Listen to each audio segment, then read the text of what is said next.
thanks for hanging out with us on another video, everybody. Obviously, you can see some of the changes I'm starting to make to the bike. Taking off some of the bracketry that was welded onto the frame, trying to get the frame cleaned up. I'm not going to bore you with a lot of the sanding process and just trying to clean up the frame. But that's kind of where I'm at with it. I did want to show you what you can expect to see upcoming with some of the parts that I'm ordering for the bike. I know they're not going to be necessarily a custom fit, but this is just how I'm going to go about tackling this project.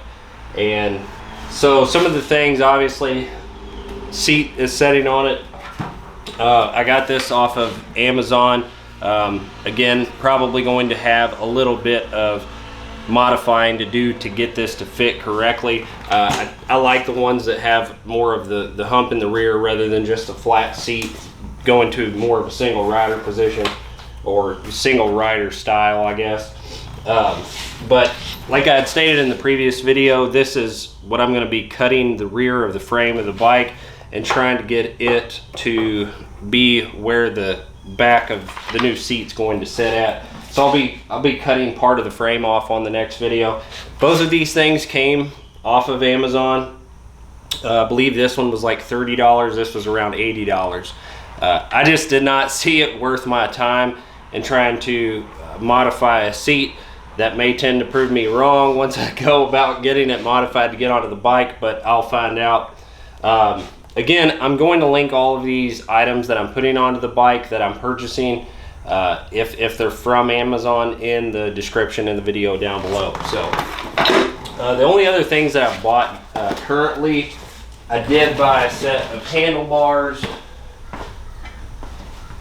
and I don't know if I'm going to try to go clip-ons or just a solid bar. These, I kind of dry fit them on the fork already, and if you turn them into more of an upside down position, they're really not far off of clip-ons. So I'll see if these work. I think these were around $30 as well. I ordered a single instrument cluster. I don't know how decent the quality is on it, but I like kind of more of that retro look rather than just a digital readout. So I don't know, all these things may prove to be harder to install than what I'm thinking, but all I have is time to mess with the bike. None of these things really cost too much money. Again, you'll be able to find them down below in the description. That's really pretty much it, other than a starter relay, which was already kind of messed up on the bike as it was before. So I don't know if I fully stated it in the video previously. It's a 1981 Yamaha XJ550.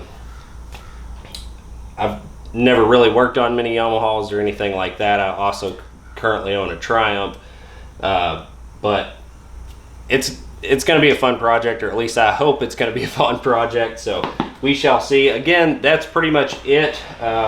Just trying to kind of document the process as I'm going, so you can see what it is that I'm doing and while I'm working on it. Also, sorry for some of the background noise. I opened up the garage door because the lighting was better, but then I have to fight with the noise. So if you have any questions, drop them in the comment section down below. But as always, thanks for checking out the channel. We look forward to seeing you on the next video. Take care and have a good day.